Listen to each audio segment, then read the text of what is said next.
महंगाई के दौर में के इलेक्ट्रिक ने भी कराची वालों को ना बख्शा। सितंबर के फ्यूल चार्जेस एडजस्टमेंट कीमत में बिजली महंगी कर दी गई। कराची वालों पर एक बार फिर बिजली बम गिरा दिया गया। National electric power regulatory authority ने कराची के सार्फिन के लिए बिजली महंगी कर दी, जिसके मुताबिक कराची के सार्फिन के लिए बिजली ₹3.75 फी यूनिट महंगी कर दी गई। नोटिफिकेशन में कहा गया है कि बिजली सितंबर के फ्यूल चार्जेस एडजस्टमेंट की मद में महंगी की गई है, जिसके चार्जेस दिसंबर के बिलों में वसूल किए जाएंगे। महंगाई से परेशान अवाम ने के इलेक्ट्रिक के इस इक़दाम को मुस्तरद कर दिया।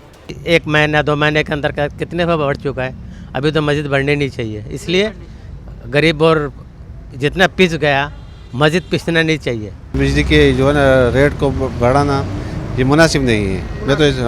मैं वक्त जो हमारे वज़ीर-ए-आज़म साहब से गुजारिश करता हूँ कि थोड़ा बहुत अगर वो इसमें हो जाए तो बेहतर है। जी बिल्कुल परेशान है, बिल्कुल गुजारा नहीं हो रहा है।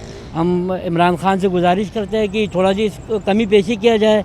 जब से आपकी हुकूमत आया रोज़ परोस महंगाई बढ़ते जा रही है और आवाम की कंट्रोल से बाहर हो रही है। क्या कह सकते हैं भाई, अफरा तफरी का ज़माना है, कारोबार है नहीं, बिजली बढ़ रही है।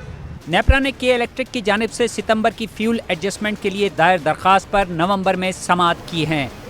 सीएनजी एसोसिएशन ने गैस की 2.5 माह की तवील बंदिश पर सुई सदरन गैस कंपनी के खिलाफ अदालत जाने का ऐलान कर दिया। कहते हैं हुकूमत अगर मुतालिबात नहीं तस्लीम करती तो अदालत समेत इस्लामाबाद में एहतजाज का रास्ता अपनाने पर मजबूर होंगे। गैस का तवील बहरान, सीएनजी एसोसिएशन का अदालत जाने का ऐलान। सदर all Pakistan CNG association Ghayas Paracha का कहना है कि तवील मुद्दती बंदिश काबिल कबूल नहीं है। सबसे ज्यादा महंगी गैस खरीदने और मुकम्मल अदायगी करने वाले सेक्टर को ऐसे गैस की सप्लाई बंद करना समझ से बाला है। अगर यही रविश रही तो अदालत जाने और एहतजाज का ऑप्शन मौजूद है। कि अगर उन्होंने ये चीज़ें ना की तो हम पूरे मुल्क की लेवल पे ना इस्लामाबाद में कोई धरना देंगे, क्योंकि कहा जा रहा है कि पंजाब को और केपी को भी आज बंद करेंगे। तो इस सूरत में तो पूरा पाकिस्तान का सीएनजी सेक्टर बंद हो जाएगा। Senior vice chairman CNG association Shoaib Khan ji ने सवाल उठाया है कि 2.5 माह कारोबार बंदिश पर पंप पर काम करने वाले मुलाजमीन और किराए की अदायगियाँ कैसे करेंगे। पेट्रोलियम जाएंगे, कल के लिए हमने टाइम मांगा हुआ, इस्लामाबाद जाएंगे, वहाँ अपनी एहतजाज रिकॉर्ड कराएंगे। देखें जी 3 महीने तो हम बंद हो ही नहीं सकते ना, किस तरह बंद करें। अभी आज छठा दिन है बंद हुए हुए और इतनी परेशानी हो गई। लोग हमारे स्टाफ जो है हमें तंग कर रहा है, पूछ रहा है सर क्या करें, हम कैसे गुजारा करें। आप सोचें एक दफ़ा 3 महीने के लिए स्टाफ को छुट्टी दे दो तो दोबारा क्या स्टाफ हमारे पास आएगा? वो कहीं ना कहीं अपने लिए कोई ना कोई बंदोबस्त करेगा रोटी रोजी का। सीएनजी एसोसिएशन अहदेदारों का कहना है कि घरेलू सार्फिन का बहाना बनाकर गैस बंद करना जायज नहीं। सीएनजी स्टेशन RLNG पर चलते हैं, जबकि घरेलू सार्फिन को कुदरती गैस फराहम की जाती है। कैमरामैन इमरान खान के हमरा हबीब खान, सिटी 21। महंगाई की चक्की में पिसे आवाम के लिए एक और इम्तिहान तैयार हो चुका है। आलमी मार्केट में दालों की फी टन कीमत में $600 तक के इजाफे के साथ ही मकामी सतह पर भी दालें ₹40 तक महंगी हो गई।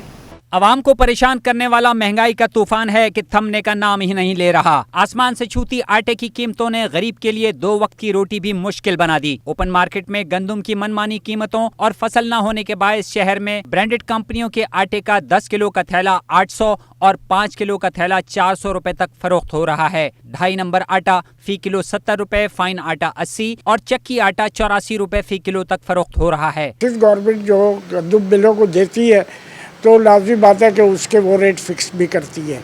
तो वो रेट पर अभी इस वक्त जो शहर में है आटा ₹70, जैसा आपने बताया रेट सब वही चल रहा है। महंगाई की चक्की में पिसे अवाम के लिए एक और इम्तिहान भी तैयार है। आलमी मार्केट में दालें फी टन $600 महंगी होने से पाकिस्तान में फरवरी में दालों के बहरान का खदशा पैदा हो गया। होलसेलर ग्रोसरी एसोसिएशन के सदर अब्दुल रऊफ इब्राहिम ने खतरे से आगाह कर दिया। हम अभी 25% तकरीबन हम पीछे हैं, क्योंकि हमारे पास दालों की शॉर्टेज मुझे नज़र आ रही है कि फरवरी में कहीं शॉर्टेज ना हो जाए। गवर्नमेंट को फ़ौरन इक़दाम उठाना पड़ेगा। नायाब तो नहीं होंगी, कम बढ़ जाएंगे और कीमतें बढ़ जाएंगी। जाहिर सी बात है, नायाब से ये होगा कि कहीं कोई चीज़ महंगी होती है तो 1 किलो के बजाय 2 किलो तो लेने वाले घर वाले शुरू हो जाते हैं, तो वो तो गायब ही होना है, फिर क्या होना है। हुकूमत को दालों के बहरान से बचने के लिए पहले ही इक़दामात करना होंगे ताकि गरीब आवाम को ग़िज़ाई अजनास के हुसूल के लिए मुश्किलात ना उठानी पड़ें। कैमरामैन इमरान खान के हमरा वसीम इफ्तिखार, सिटी 21।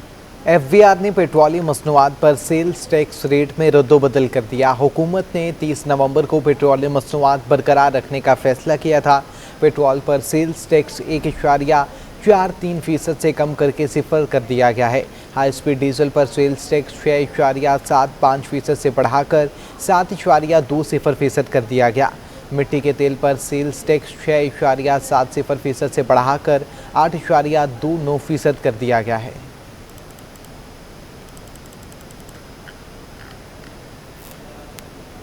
खुर्दनी तेल की कीमतों में इजाफे के बायस खरीदारी कम होने लगी है। महंगाई के बायस खरीदारों समेत दुकानदार भी परेशान दिखाई दिए। महंगाई का राज जो कम होने का नाम नहीं ले रहा। महंगाई से परेशान आवाम ने दिल बर्दाश्ता होकर हल खुद ही तलाश कर लिया। कुव्वत खरीद में कमी के बायस खरीदारी में कमी होने लगी। शहर में खुर्दनी तेल की खरीद कम होने पर दुकानदार भी परेशान हैं। कहते हैं महंगाई के बायस खरीदार अब पहले के मुकाबले में कम मिकदार में खरीदारी कर रहे हैं। कस्टमर अपना सामान कम करके लेके जा रहा है। जो 10,000 का सामान ले आता था वो 6,000, 7,000, 6,500 इस तरह उनका पर्चा बन रहा है। हर चीज़ उसने कम कर दी, लिमिट कर दी है। गवर्नमेंट को चाहिए कि कम करें रेट, आधी कीमत करें, कम से कम 2 गुना बढ़ गई है और कोई बोलने वाला नहीं है कि भाई जो 1 किलो लेता था वो आधा किलो पे आ गया, जो आधा किलो लेता था वो 1 पाव पे आ गया। जबकि आवाम का कहना है महंगाई के बोझ से नौकरी पेशा अफराद का गुजारा मुश्किल हो गया।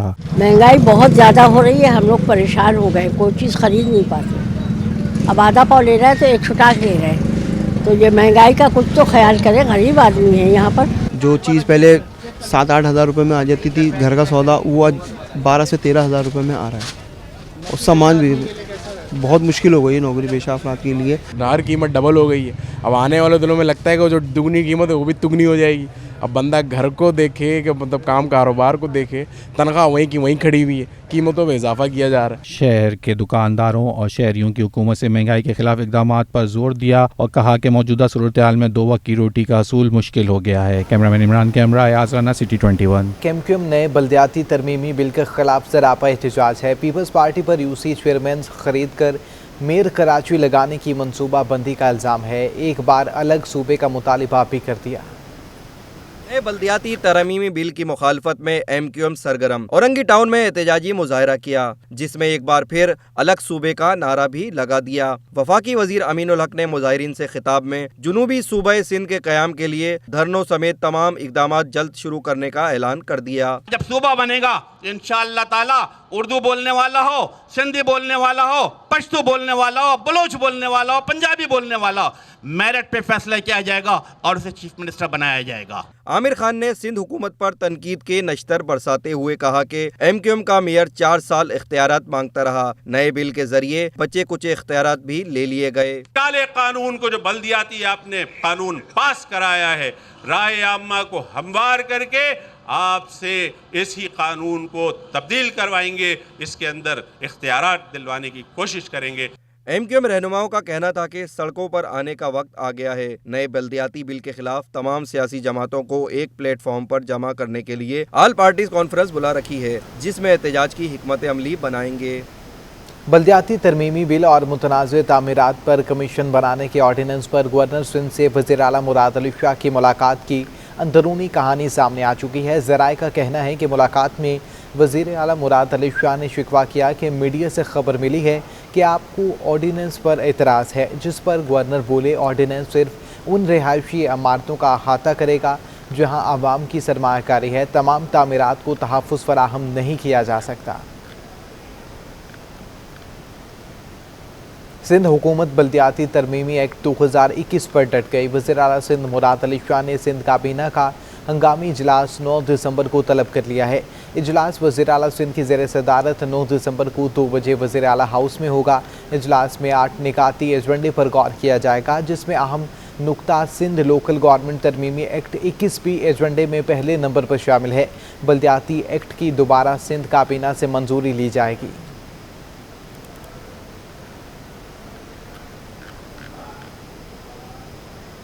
वज़ीर इत्तलात सईद गनी और वज़ीर बल्दियात नासिर हुसैन शाह चेयरमैन PSP मुस्तफ़ा कमाल की रिहाइशगाह पहुँच गए।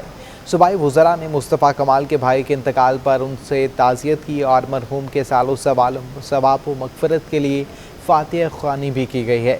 सईद गनी और नासिर हुसैन शाह का कहना था कि अल्लाह मरहूम को जन्नतुल फ़िरदौस में आला मकाम अता फ़रमाए और अहले खाना को सब्र व जमील भी अता फ़रमाए।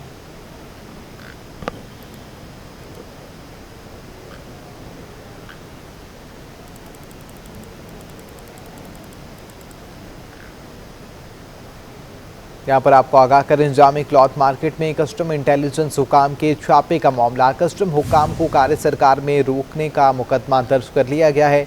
जामे क्लॉथ मार्केट में कस्टम इंटेलिजेंस हुकाम के छापे का ये मामला है, जहां पर कस्टम हुकाम को कार्य सरकार से रोकने का मुकदमा दर्ज कर लिया गया है। मुकदमा कस्टम के ASO सैफुल रहमान की मुद्दत में दर्ज किया गया। मुकदमे में हंगामा, जलाओ गहराओ, पुलिस मुकाबला, अमलाक की तोड़ फोड़ और नुकसान पहुंचाने के खिलाफ दर्ज किया गया है। जामे क्लॉथ मार्केट में कस्टम इंटेलिजेंस हुकाम के छापे का ये मामला है, जहां पर कस्टम हुकाम को कार्य सरकार से रोकने का मुकदमा दर्ज कर दिया गया है। मुकदमा कस्टम के MSO सैफुल रहमान की मुद्दत में दर्ज किया गया है। तफसीलात जानते हैं अपने नुमाइंदा दानियाल सैयद से। दानियाल, आगाह कीजिएगा। आज के देखें, बिल्कुल पीर और मंगल की दरमियानी शब कस्टम इंटेलिजेंस हुकाम ने कराची की ओल्ड सिटी मार्केट जामे क्लॉथ में छापा मारा था। अब इस छापे का मुकदमा जो है बाकायदा तौर पर कस्टम हुकाम की मुद्दत में आराम बाग थाने में दर्ज किया गया है। कस्टम हुकाम ने मौक़िफ़ अपनाया कि कार्य सरकार में मुदाखलत करने पर यह मुकदमा दर्ज कराया गया है। मुकदमा कस्टम के ASO सैफुल रहमान की मुद्दत में दर्ज किया गया है, जिसमें हंगामा राय, बलवा, जलाओ गिराओ, पुलिस मुकाबला, इमलाक को नुकसान पहुँचाने और नक्शे अमन की दफात जो है वो शामिल की गई हैं। मुकदमे बताया गया है कि कस्टम हुकाम को भारी मिकदार में स्मगल शुदा कपड़ा और सामान की मौजूदगी की इत्तला पर छापा मारा गया था। कस्टम हुकाम ने खुफिया इत्तला की तस्दीक के लिए मुख्तलिफ मार्केट का सर्वे किया था। कस्टम हुकाम ने स्मगल शुदा सामान की मौजूदगी की तस्दीक पर निगरानी जारी रखी थी और उसके बाद ये तमाम तर कार्रवाई की गई थी। लेकिन इसमें जलाओ गिराव किया गया, इमलाक को नुकसान पहुँचाया गया और कार्य सरकार में मुदाखलत की गई, जिसके तहत कस्टम हुकाम ने इन ताजिर और दुकानदारों के खिलाफ आरामबाग थाने में ये मुकदमा दर्ज कराया है। ठीक है, मुकदमा दर्ज कर दिया गया। बहुत शुक्रिया आपका दानियाल सैयद। सोराब घूट, अलासी स्क्वायर और जमाली पुल के अतराफ के रिहायशियों का पानी की अदम दस्तयाबी पर एहतजाज दूसरे रोज़ भी जारी रहा। मुजाहिरीन ने पानी का मसला हल न हुआ तो सुपर हाईवे बंद और MD वाटर बोर्ड के ऑफिस के घेराव का इंदिया भी दे दिया है। शहर कायद में बुनियादी सहूलियात का फुकदान, कोई नहीं है पुरसाने हाल। पानी की अदम दस्तयाबी के खिलाफ अलासिफ स्क्वायर और अतराफ के मकीनों का एहतजाज दूसरे रोज भी जारी रहा। मुजाहिरीन का कहना था अयूब गोट से अलासिफ स्क्वायर तक पानी की फ्राहमी मुअत्तल है। पानी मेन पाइपलाइन से चोरी करके लाइनों और टैंकरों के जरिए फैक्ट्री एरिया को बेचा जाता है। पानी डेफिनेटली चोरी हो रहा है, बिक रहा है और इसके पीछे जो माफिया है वो बहुत मजबूत है। वो हमें कॉल करवा रहे, इधर उधर से कॉलें आ रही है कि आप बैठ जाएं, किसी तरीके से इसको जो है हम हल करते हैं। पानी है लेकिन पानी दे नहीं रहा है। उसकी वजह यह है कि ये पानी के ऊपर एक माफिया कायम है, उसकी वाटर बोर्ड सरबराही कर रहा है। उनके नीचे एक माफिया है कि आइडेन बनाया हुआ है, वो ये पानी बेच रहा है।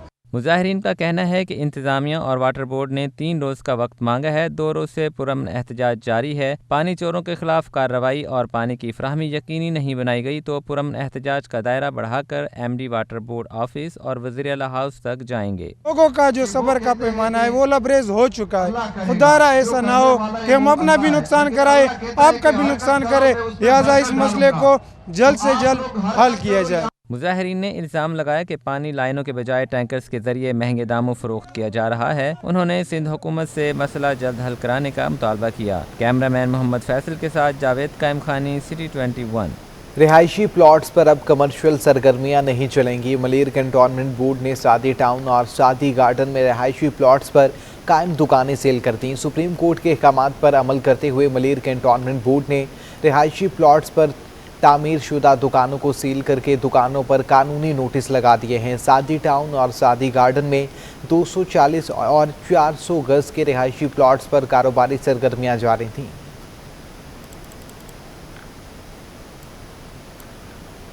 सिंध हाई कोर्ट में निजी जायदादों पर कब्जा करके मुआशी मंडी लगाने के खिलाफ दरख्वास्त की समाअत हुई है। अदालत ने मलिर कैंटोनमेंट बोर्ड को निजी सोसाइटीज़ पर मुआशी मंडी लगाने से रोक दिया है। दौरान समाअत जवाब जमा न कराने पर अदालत ने मलिर कैंटोनमेंट बोर्ड के वकील पर इजहार बरहमी किया। अदालत ने रिमार्क्स दिए कि डिप्टी अटॉर्नी जनरल साहब 6 साल बहुत होते हैं, 6 साल से जवाब न आने का क्या मतलब है। मलिर कैंटोनमेंट बोर्ड के वकील ने कहा कि मुमकिन है निजी सोसाइटी से मुआहिदा करके मंडी का हिस्सा बनाया जाता हो। डेंगू वायरस से मुतासरा जुना अस्पताल का डॉक्टर चल बसा। महकमा सेहत की रिपोर्ट के मुताबिक रमा बरस डेंगू से शहर कायद में 21 अफराद जाम बहक हो गए। जुना अस्पताल वार्ड 5 के associate professor doctor Mahmudul Hasan का इंतकाल कर गए। 24 घंटों के दौरान सिंध में डेंगू के 27 नए केसेस रिपोर्ट हुए। रवा सूबे में से मुतासर अफराद की तादाद 210 हो चुकी है।